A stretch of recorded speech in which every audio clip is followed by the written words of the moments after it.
Hi everyone, स्वागत है आप सभी का आज के इस वीडियो में। एंड इस वीडियो में हम कुछ इंपॉर्टेंट पॉइंट्स के बारे में बात करने वाले हैं। बात करेंगे हम रजिस्ट्रेशन के बारे में, new person, referral links and इसके अलावा ऑफिशियल अपडेट कैसे देखते हैं उसके बारे में भी हम बात करने वाले हैं। तो सबसे पहले हम बात करते हैं रजिस्ट्रेशन के बारे में। जैसा कि आप सभी को पता है कि कुछ दिन पहले कंपनी के द्वारा सिस्टम से invalid accounts, non functional email addresses and omail.ai जैसे रजिस्टर्ड ईमेल को कंपनी ने सिस्टम से रिमूव किया था। तो ऐसे में जिनका भी रजिस्ट्रेशन कंप्लीट हुआ था, अगर किसी का इनवैलिड अकाउंट था, नॉन फंक्शनल ईमेल था या omail.ai था, अगर किसी का रजिस्टर था, तो ऐसे लोगों का जो अकाउंट है वो रिमूव हुआ था।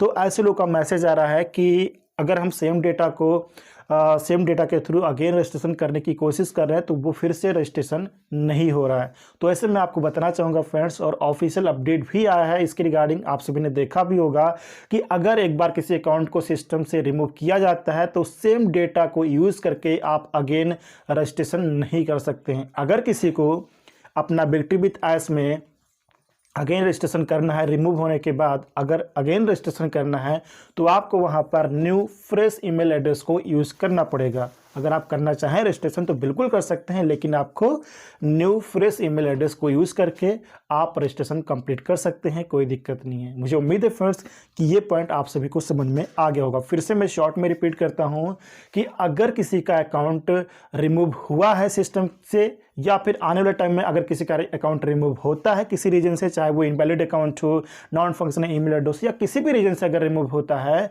तो उस केस में अगर आप दोबारा से रजिस्ट्रेशन करना चाहें तो आपको न्यू फ्रेश ईमेल एड्रेस को यूज़ करना होगा, देन आप अपना रजिस्ट्रेशन कंप्लीट कर पाएंगे।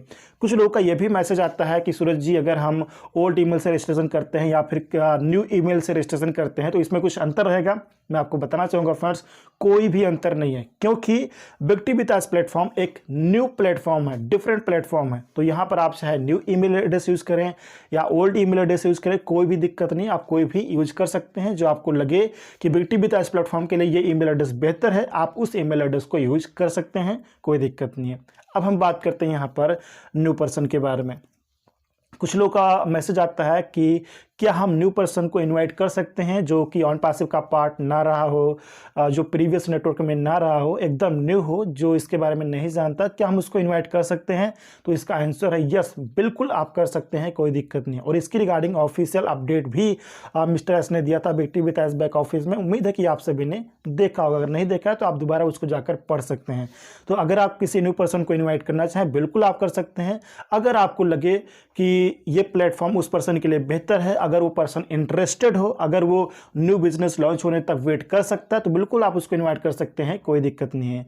और ये भी मैसेज आता है कि अगर हमें किसी न्यू पर्सन को इनवाइट करना है तो क्या उसे हमें दूसरा लिंक प्रोवाइड करना है या फिर सेम लिंक को हम शेयर कर सकते हैं? तो बिल्कुल आप सेम लिंक को शेयर कर सकते हैं। आपका जो डायरेक्ट रजिस्ट्रेशन लिंक है आप उसको कॉपी करके आप शेयर कीजिए, उसको इनवाइट कीजिए, कोई दिक्कत नहीं है। अब हम बात करते हैं ऑफिशियल अपडेट्स के बारे में कि बिगटी विथ एस में जो ऑफिशियल अपडेट आता है उसको हम कैसे देखते हैं।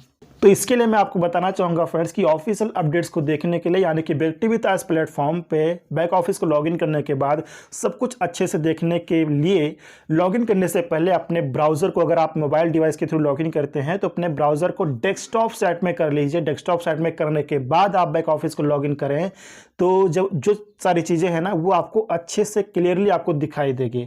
तो डेस्कटॉप साइड में करने के बाद लॉगिन कीजिए। लॉगिन करने के बाद जब बैक ऑफिस आपके सामने ओपन होगा, ओपन होने के बाद डैशबोर्ड पर ही सबसे ऊपर आप देखिएगा, आपको अपडेट सेक्शन वहाँ पर नज़र आएगा। कुछ अपडेट का एक लाइन जैसा रहेगा, अंडरलाइन करके रहेगा अपडेट, तो वो आपको नज़र आएगा। उस पर अगर आप क्लिक करते हैं तो जो अपडेट विंडो है, जो पॉपअप है, वो आपके सामने ओपन हो जाएगा। अगर ये भी आपको समझ में नहीं आए तो आप एक काम कीजिए कि आपका जो प्रोफाइल नेम दिखता है एंड प्रोफाइल फोटो जो आपका रहता है, तो उसी के जस्ट ऊपर देखिएगा, ऊपर रीड मोर का ऑप्शन नजर आएगा आपको। तो सिंपली आपको रीड मोर पे क्लिक करना है।